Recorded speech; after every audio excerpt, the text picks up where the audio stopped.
Ассалаумағалейкум барлығыңызға. Бүгінгі видео мешіт туралы болады. Яғни Өзбекстандағы мешіттер туралы сіздерге айтып беретін боламын.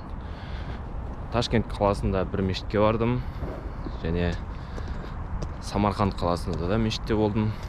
Бұхара қаласында тек мешітке бармаған екем. Бірақ соның өзінде Өзбекстан мешіттері туралы өте жақсы ойлар қалыптасты менде.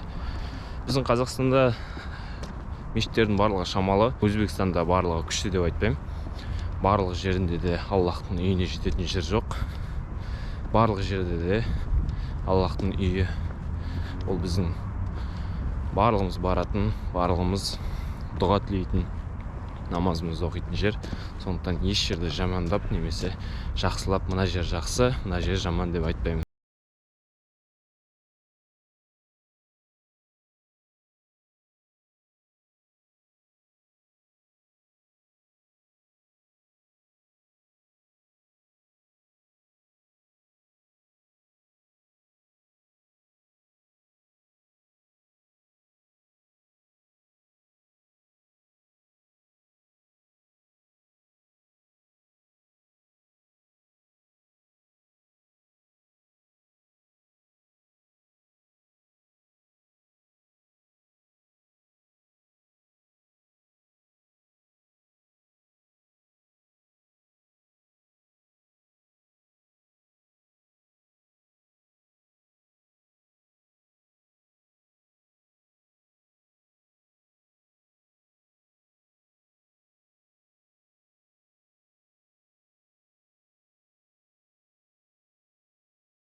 Тәуелсіздік күні, Қазақстанымыздың тәуелсіздік күні құтты болсын.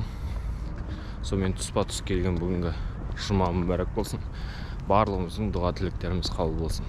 Жалпы Өзбекстанда болған кездегі байқағаным, Өзбекстанның мешіттері өте таза.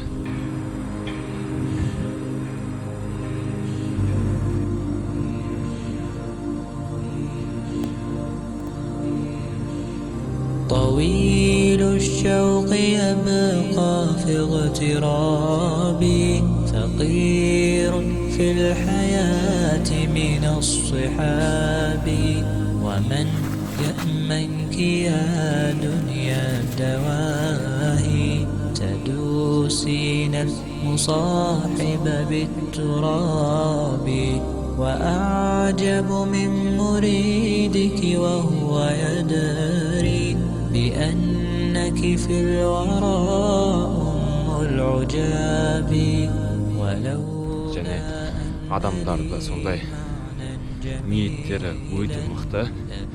Сол үшін Самарқанд қаласындағы мына көріністі қарап жүріңіздер.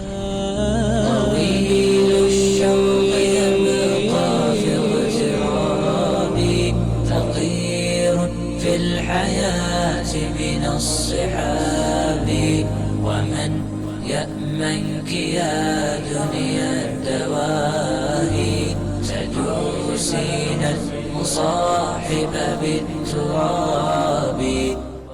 Бұйырса Қазақстан мешітінде де дәл осындай жағдай болса екен.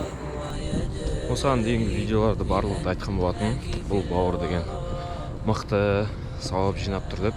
Шын мәнінде өте жақсы сауап жинап тұр. Бұл бауырға менің ойымша ешкім айтқан жоқ.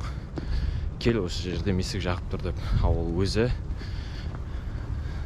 былайша айтқанда добровольно өз ниетімен сауап жинап тұрды. Біздің енді Қазақстан мешіттерінде ондайды байқаған жоқпын. Тек ораза айларында бауырлардың бір-біріне месуак барлығын тегін таратып отырғандарын көрдім. Месік демекші, месік жағат демекші. Ташкент қаласындағы мешіттегі мына дәретхананың іші мені қатты таң қалдырды. Себебі сол дәретхананың ішінде месуак сатады екен. Во всех мечетях месик здесь дәретхана продается, да?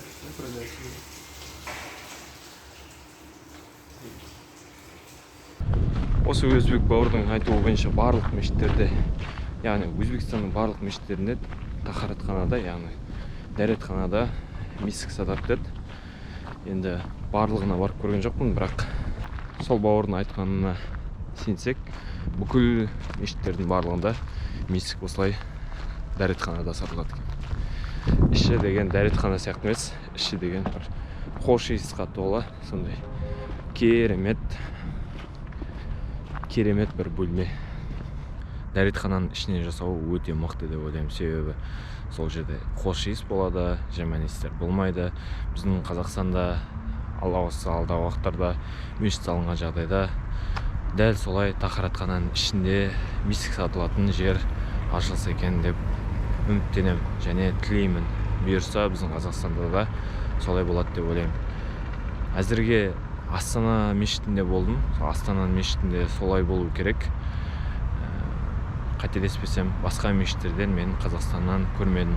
Егер сіздер мен қателесіп білмей жүрген болса, комментарийға жазсаңыздар болады.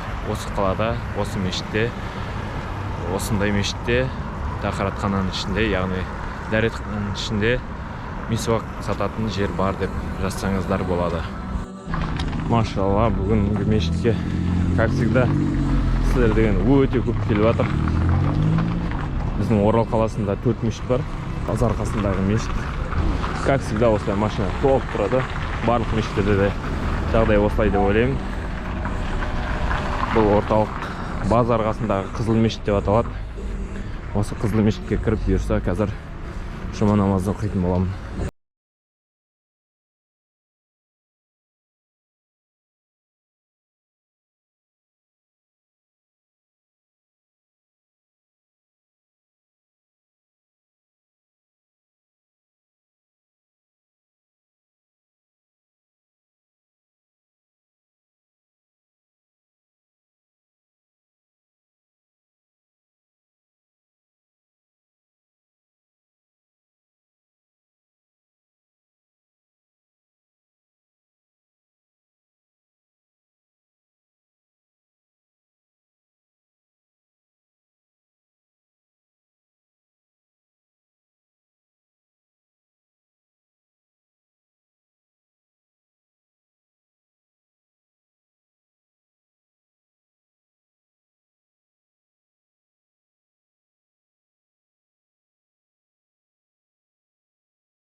طويل الشوق يبقى.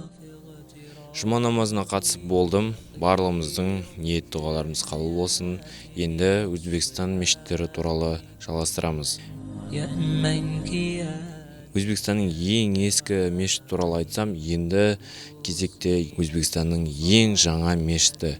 Ол 2021 жылы 3 наурыз күні ашылған Сиродж Салих мешіті. Ол Ташкент қаласында орналасқан, Алмазаров районында орналасқан екен.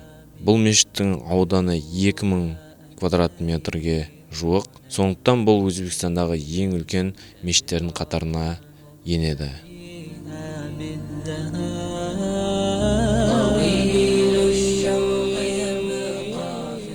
Ал Өзбекстандағы ең үлкен мешіт ол Минор мешіті.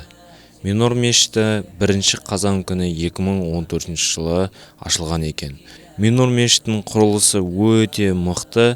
Өздеріңіз көріп тұрғандағыдай, Минор мешіті өте әдемі. Бұл мешіттің ішіне 2400 адамдай сияды.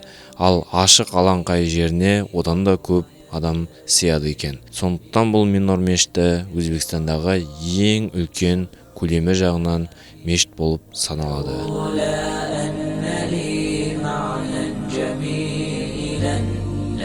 Көптен бері ойлап жүргем осыны Өзбекстанның мешіттері туралы видео шығарам деп осыны шығардым. Алдағы уақытта тағы да видеолар болады. Бұйырса GoPro сатып алдым. Міне GoProмен түсіріп жатырмын. Осы GoProмен тағы да күшті видеоларды жасап сіздерге осы YouTube каналға шығаратын боламын. Бұйырса видео ұнаса лайк, ұнамаса дизлайк, подписка жасап кетіңіздер. Бұйырса алдағы уақытта тағы да видеолар көп болады. على رغم المجاهر بالكلام